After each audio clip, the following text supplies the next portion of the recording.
വമ്പൻ വിജയത്തിന് ശേഷം UDF-ന്റെ വമ്പൻ വിജയത്തിന് ശേഷം കേരളത്തിലെ മുഖ്യമന്ത്രി ചർച്ചകളൊക്കെ സജീവമായി തുടങ്ങിയിട്ടുണ്ട്. നിയുക്ത MLA-മാരുടെ നിലപാടറിയാൻ AICC നിരീക്ഷകർ കേരളത്തിലേക്ക് എത്തുകയാണ്.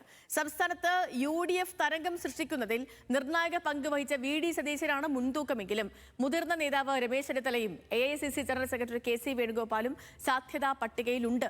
അതുപോലെ തന്നെ മുസ്ലിം ലീഗ് അടക്കമുള്ള ഘടകകക്ഷികളുടെ അഭിപ്രായം കൂടി തേടിയ ശേഷമായിരിക്കും ഹൈക്കമാൻഡ് ഒരു അന്തിമ തീരുമാനത്തിലേക്ക് എത്തുക.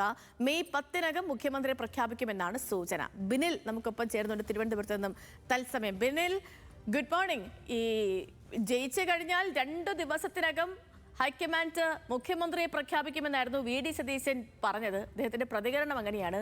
3-ൽ ആരാകും മുഖ്യമന്ത്രി എന്നുള്ളതിലാണ് ചർച്ച. എങ്ങനെയാണ് നിലവിലെ സാഹചര്യം ബിനിൽ?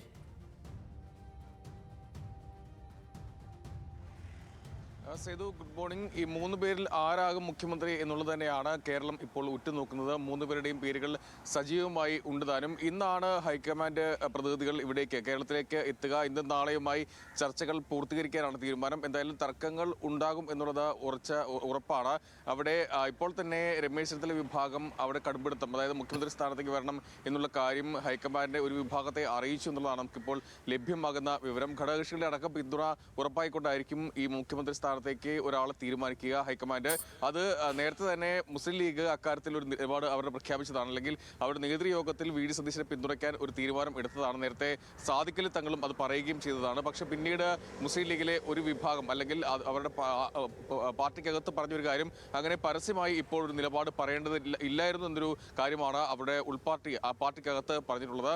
എന്തായാലും ആ തീരുമാനത്തിൽ ഉറച്ചു നിൽക്കാൻ തന്നെയാണ് സാധ്യത. അവിടെ VD സതീശനെ പിന്തുണയ്ക്കാനുള്ള ഒരു തീരുമാനമായിരിക്കും എന്തായാലും എടുക്കുക. നിലവിൽ എന്തായാലും മന്ത്രിമാരെ അടക്കം തീരുമാനിക്കാനാണ് ഹൈക്കമാൻഡ് ഇവിടേക്ക് കേരളത്തിലേക്ക് എത്തുന്നത്. എന്തായാലും തലസ്ഥാനത്തടക്കം 3 മന്ത്രിമാർ ഉണ്ടാകുമെന്നാണ്, തലസ്ഥാനത്ത് 3 മന്ത്രിമാർ ഉണ്ടാകും എന്നുള്ളതാണ് നിലവിലെ സാഹചര്യം നമുക്ക് മനസ്സിലാക്കാൻ കഴിയുന്ന ഒരു കാര്യം. എന്തായാലും 2 ദിവസത്തിനുള്ളിൽ ഈ തീരുമാനം, മുഖ്യമന്ത്രി അടക്കമുള്ള കാര്യത്തിലേക്ക് തീരുമാനമെടുക്കാനാണ് തീരുമാനം. പക്ഷേ അത് പ്രഖ്യാപനം നേരത്തെ സേതു പറഞ്ഞതുപോലെ 10-ാം തീയതിക്കുള്ളിലായിരിക്കും ആ പ്രഖ്യാപനം എന്തായാലും ഉണ്ടാവുക. നിലവിൽ എന്തായാലും ജയിച്ച MLA-മാർ അവരുടെ ഒരു യോഗം ചേരുന്നുണ്ട്. അതിനുശേഷമായിരിക്കും കൃത്യമായി ഒരു തീരുമാനത്തിലേക്ക് കാര്യങ്ങൾ പോവുക. നിലവിൽ മുൻപത്തെ പോലെ AI ഗ്രൂപ്പുകളല്ല, നിലവിൽ 3 ഗ്രൂപ്പുകൾ ഉണ്ടെന്ന് തന്നെ പറയാം. അത് ഒന്ന് VD സതീശന് ഒപ്പമാണെങ്കിൽ മറ്റൊന്ന് രമേശ് ചെന്നിത്തലയ്ക്ക് ഒപ്പമാണ്.